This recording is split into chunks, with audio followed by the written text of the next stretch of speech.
13th of February, 1542. The Tower of London. A young woman of just 19 years walks slowly along the cold stone corridor. Her destination, the scaffold. Shaking hands, a whispered prayer while the guards escort her. Catherine Howard, fifth wife of Henry VIII, is about to meet her death in the darkness of the fog. The night before, she had asked that the executioner's block be brought into her cell. She had spent hours practicing how to position her head, a disturbing detail that revealed her desperation. How could a young woman who had been Queen of England just 18 months before end up like this? What had brought her from the palace to the scaffold in such a short time? To understand the fall of Catherine Howard, we must return to 1540. Henry VIII, at 49, had just annulled his marriage with Anne of Cleves, his fourth wife. Overweight, with a festering leg wound and bitter from his marital failures, it seemed unlikely that the king would marry again. But then he met Catherine, lady-in-waiting to his ex-wife, niece of the powerful Duke of Norfolk. Catherine Howard had neither royal blood nor proper education. She would die without ever knowing her mother, who died when Catherine was little. She was sent to live with her grandmother, the Dowager Duchess of Norfolk. There, supervision was practically non-existent. In the chaotic household of the Duchess, where dozens of young nobles received basic instruction, the girls slept in a common dormitory known as the Maiden's Chamber. It was in this environment that Catherine, only 13 years old, had her first romantic encounter with her music teacher, Henry Mannox. The two exchanged caresses, but never consummated the relationship. Catherine would later confess that Mannox touched her in private places, but she was too young to realize the danger she was in. At 15 years old, Catherine began a more serious relationship with Francis Dereham, her grandmother's secretary. Witnesses told that the two called each other husband and wife, and that they often met in the bedroom after dark, when the Duchess was already asleep. These youthful affairs seemed buried when Catherine arrived at court in 1539. Beautiful, vivacious, and exuberant, she immediately captured the attention of the aging king. Henry, enchanted by her youth and gaiety, called her his rose without thorns and the jewel of womanhood. The wedding was celebrated on the 28th of July, 1540, just 19 days after his marriage to Anne of Cleves was annulled. The king, rejuvenated by love, showered Catherine with lavish gifts, jewels, clothes, estates. Nothing was too expensive for his young queen. During the first months, Catherine seemed happy with her role. She organized parties, danced for the king, and managed her royal household with youthful energy. But behind the smile lay a dangerous secret. Henry, despite his passion, was an old and sick man. His ulcerated leg emitted a disgusting smell, and he had to be carried on a special chair. For Catherine, intimacy with the king was at best unpleasant. The contrast between her old and repulsive husband and the young courtiers could not have been greater. The temptation came in the form of Thomas Culpeper, a charming gentleman of the king's privy chamber. The two began exchanging glances, then notes, and finally secret meetings. Lady Jane Rochford, Catherine's lady-in-waiting and sister-in-law of the executed Anne Boleyn, facilitated these dangerous encounters. The same woman who had testified against Anne Boleyn years earlier now put another queen in mortal danger. Meanwhile, rumors began to circulate about Catherine's past.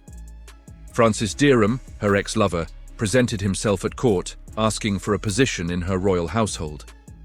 Catherine, terrified by the possibility that her past would be revealed, committed a fatal mistake. She appointed Dereham as her private secretary, hoping to silence him. This decision only served to bring danger closer. In the summer of 1541, while the king and queen were on a royal progress through northern England, the meetings between Catherine and Culpeper intensified. Jane Rochford made sure that in the residences where they stayed, there were always empty rooms, allowing the queen and her lover to spend hours together while the king slept. The fall came in November 1541. John Lascelles, a Protestant reformer connected to enemies of the Duke of Norfolk, decided to reveal Catherine's past to Archbishop Cranmer, the king's close advisor. Cranmer, hesitant to deliver such devastating news to the unstable monarch, left a letter detailing the accusations on the royal seat in the chapel. When Henry read the letter, his first reaction was disbelief. He ordered a discreet investigation, hoping that the accusations were false, but the evidence accumulated rapidly. Former servants of the Duchess confirmed the relations between Catherine, Mannox, and Dereham.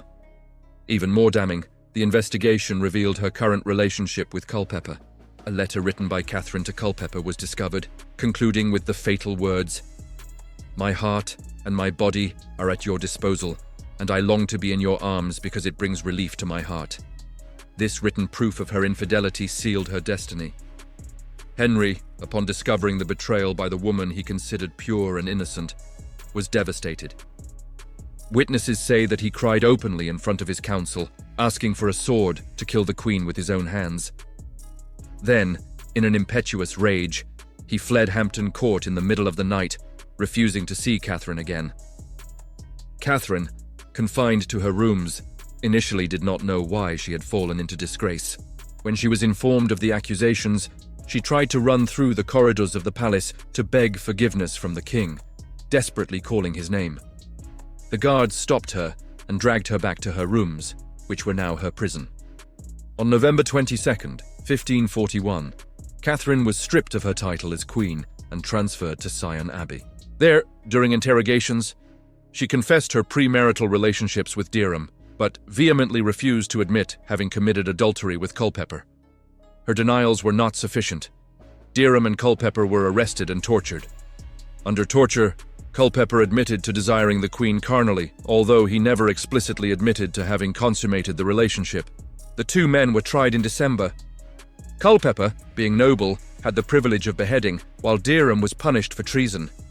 Hanged, drawn, and quartered while he was still conscious. In January 1542, Parliament approved a bill of attainder against Catherine, condemning her for treason without a formal trial.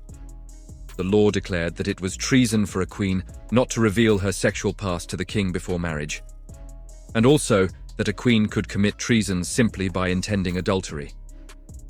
Catherine, now just 19, remained imprisoned in the Tower of London for weeks, awaiting the king's decision.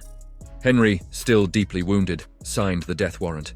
In the days preceding her execution, Catherine repeatedly practiced placing her head on the block, a desperate attempt to die with dignity.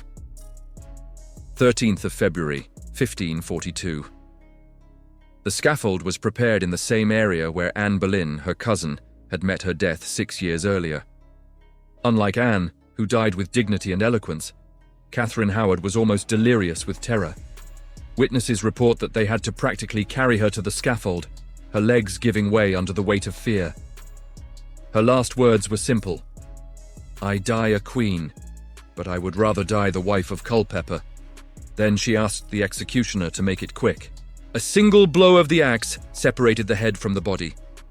Henry's Rose without thorns was beheaded before she turned 20.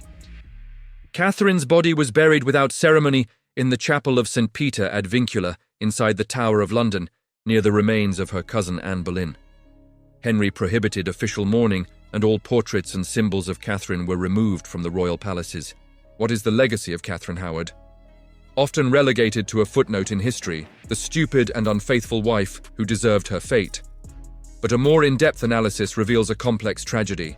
A teenager without adequate education, married to a man 33 years older than her, sick and irascible, surrounded by courtiers who saw in her only a means to promote their own ambitions. The case of Catherine Howard caused significant changes in English laws on treason.